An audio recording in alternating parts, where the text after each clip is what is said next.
Hey, What's up? you're back. Yeah. And we're on air. That's great stuff. I'm eating. So this is the time. Let's do this. Let's do this. Let's do this. Let's do this. So what are you cooking? So yeah, uh, there's a lot of stuff that I'm cooking. I'm not even quite sure what everything is going to be. Uh-huh. Uh, yeah, Is cooking your some hobby? mushrooms, some potatoes, some. Pumpkins? There's a lot. Is cooking your hobby? Yeah, these are like just some mixed vegetables. Uh-huh. No, cooking is not my hobby, but when I'm stressed, I cook. So you are stressed. Yeah, yeah, yeah. Okay, I'm sorry about that. Nah, no worries, no worries. How you doing? I'm doing great. How is South Africa? Ah, South Africa is South Africa is South Africa is South Africa. I mean, it's South Africa. How's Kenya? Kenya is Kenya, right? Yeah, it's Kenya. But it's hot. It's hot here. Yeah. So yeah. Let's see. What does it look like outside? Outside doesn't look too bad. Uh-huh. It's, let me show you what South Africa looks like right now. All right. Wow.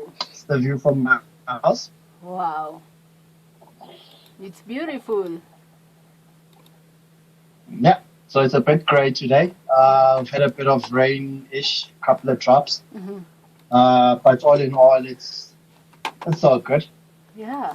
So let's start off with like, how did you Yeah. get started with your music career? So obviously, so for me with music, really, I think it's something that I've always been in, Mm-hmm. right? In the sense that obviously my dad was in the industry, Yeah. and because of that, I think after he passed on, it was just a follow on to say, well, TK, we're looking at you now to say, what are you going to do now? You know what I mean? Yeah. So I think for me, that's really how I got into music, well, at least in the global scale of it, anyway.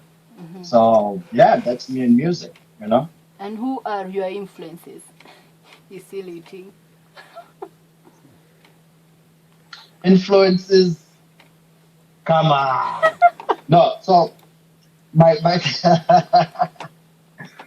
no, my dad has always been one of my greatest influences, and not even just because of the music, but even away from the music, you know what I mean? Yeah. So but I can't say that he hasn't been. He's always been a big influence of mine, Mm-hmm.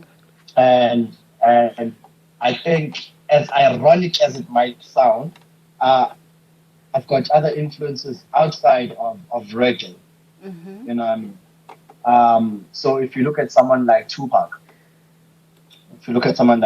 he like, I love that guy's stuff. You know what I mean? May his soul rest in peace.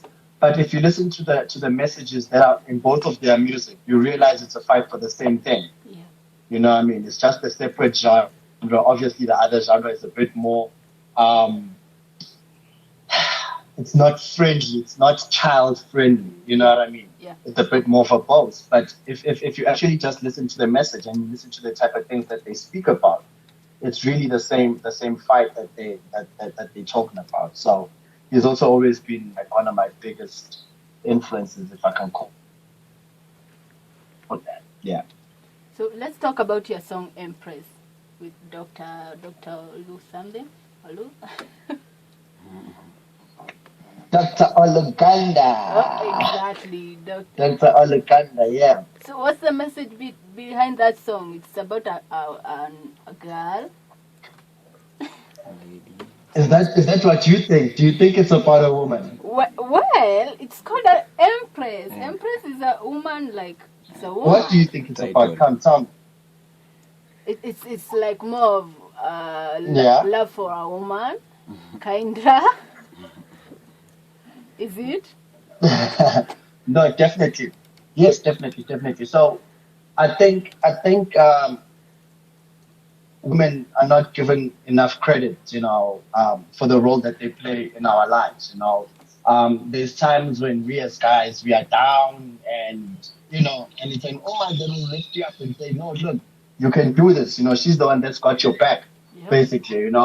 And we never really give credit to that. So there was a song just praising the woman, to say, look, you're there for us, and we really appreciate it. You know what I mean? So yeah, that's what that song was about.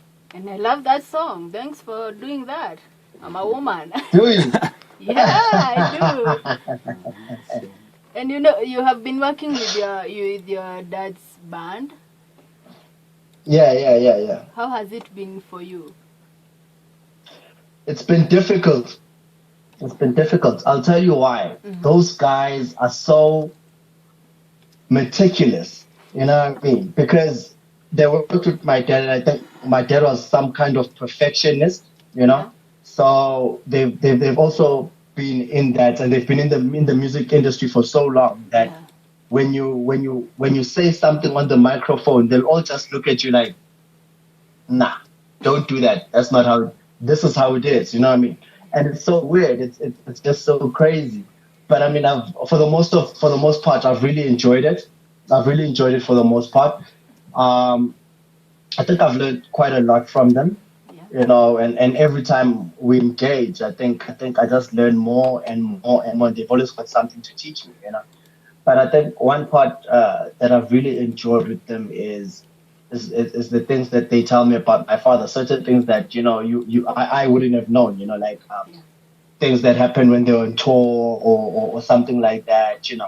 So it's always interesting just to hear those stories and link the man on the job with the man at home. Yeah. So yeah, I think yeah, I appreciate those guys. I really appreciate the Lucky Dube band. It's been a journey with them. It's been a journey with them, but yeah.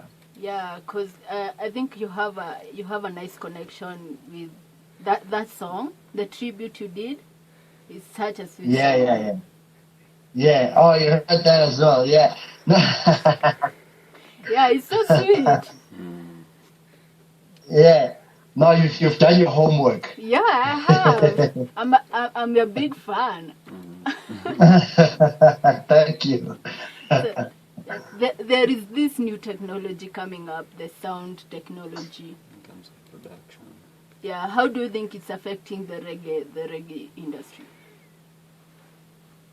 When you say sound technology, what do you mean? Are you talking like in terms of distribution channels, or, Like or, or what do you mean? the production itself. Yeah. So from a production level, I think anything that's new that's adding to the music shouldn't be looked bad upon. You know what I mean? I think it's up to the musicians themselves to see how they use new technology in their music. Yeah, However, I think one thing that tends to happen is that we tend to then move away from playing live instruments yeah, and just using the technology alone. And I don't think that's what the technology is there for. yeah, Especially when it comes to a genre that's heavily rooted, like reggae. You want to hear a live drum. You want to hear a live some. You know what I mean. And there's nothing that can take away the sound of a live instrument. true. you know so in that sense, I think artists just need to be responsible. I'm not saying people shouldn't use it. I mean, Yeah, we use it sometimes in some songs, hmm, and even my dad used it, and I think it's beautiful because it gives you a different range of sounds that you can use in your music. yeah, So from the production side, I just think we should, as musicians, we should be responsible enough just to use it according. But then when you look at technology, then from the distribution side, I think what's happening now with the distribution in music is actually great, because connectivity. One say in Africa, I'll use Africa because I think we the least connected. But connectivity in Africa is increasing. I mean, you can look at the ITC reports, and connectivity is increasing. Almost everyone has a cell phone, right? Almost everyone has a smartphone on them, right? And what that does is it helps us get our music across to more people that traditionally we wouldn't have had access to. So if I had to distribute music to Kenya, right, I'd have to be signed to some big label that has another label or a distribution center in Kenya, and it has to go to a music warehouse, and it's a lot. But right now, if I make a song today, I upload it, and everyone in the world has it. You know what I mean? So I think from that sense, I think it really helps all musicians, not just the reggae genre, but it helps all musicians to be able to distribute and get their message out there. Well, Yeah. you received your father's MTV award in 2009. And do you know where I got it? Do you know where I got it? What do you call it? I was there in Kenya, right? Yeah, MTV, it was in Kenya. it was. Yeah. Yeah, it was. Wow. Oh, someone didn't do their homework. But I did. No. How was it for you? Yeah. Oh, it was very humbling. Yeah. I think on my side it was a bit emotional because obviously these are things that you would want the owner to pick up for themselves. I want to pick up my own. Yeah. You know what I mean? And I said that it was an amazing experience. It was my first time in Kenya. It was just amazing. It was amazing. Jeez. Yeah, I mean, I met a lot of people as well there, so yeah, no, it was great. But I think one thing that I did like, obviously, is that he was being honored. However, I think musicians actually need to be honored while they're still alive. Yeah, true. You know what I mean? Because it doesn't really help much now. They're gone. They can't even live to see the success that they have or the impact that they made on other people. So I think that musicians really need to get acknowledged while they're still alive, and yeah, and they need to enjoy that. So let's talk about the xenophobia thing in South Africa. What's your view about that? To be honest, I don't really understand it, and I don't understand. And the thing is, it's a minority. It's not like xenophobia. I know on the news, when you look at the news, it's like, oh, South Africans are killing all foreign nationals, and Yeah. there's war. It's not even like that. It's just, I think, there's little things that happen but turn out into big things.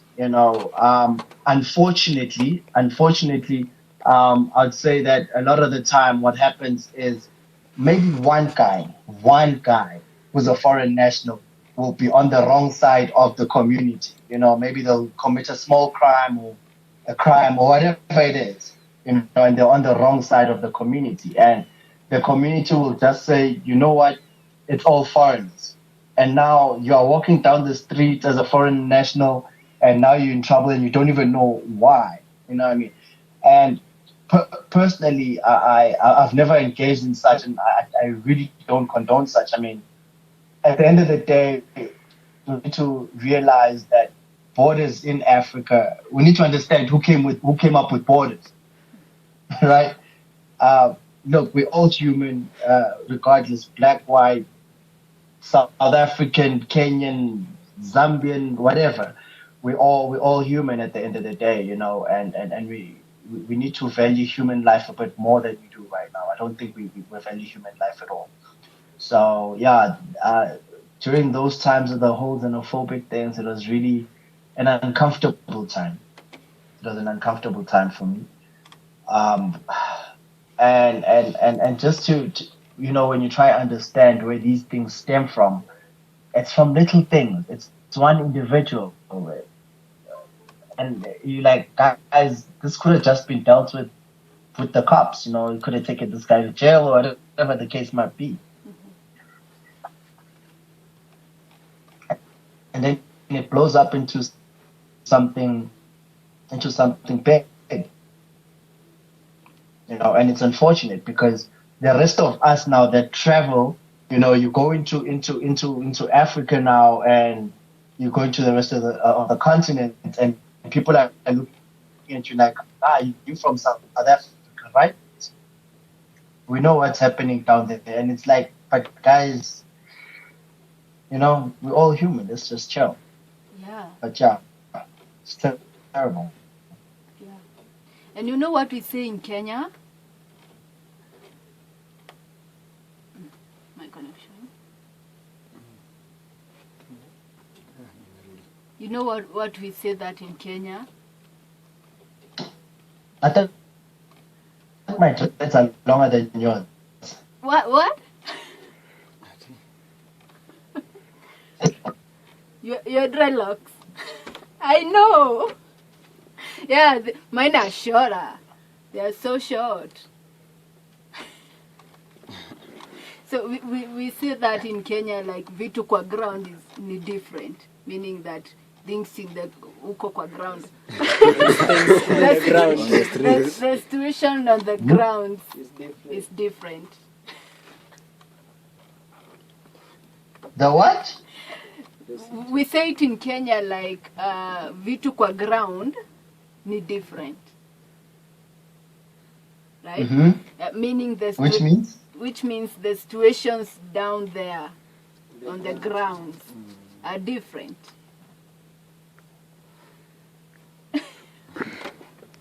Bit confused. Okay. Tell us about your upcoming events or projects. So right now it's a bit tough. I won't lie. There's a project that I started early last year, which is just a straight up TK Dube album. Excuse me. But I'm not done with that. I'm sure, as I told you, I'm stressed. I've got school that I'm busy with, so school is a bit crazy right now. But yeah, I mean, in terms of music, right now I don't have anything lined up. Just want to try finish the school thing and then get back onto that project. And yeah, hopefully it will be done soon. All the best in your school. Are you still in school?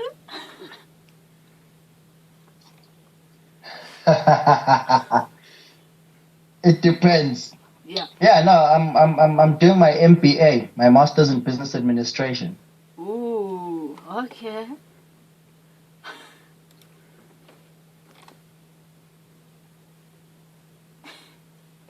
Are we back?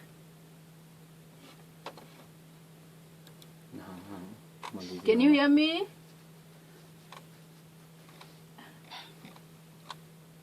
Yeah, can you hear me?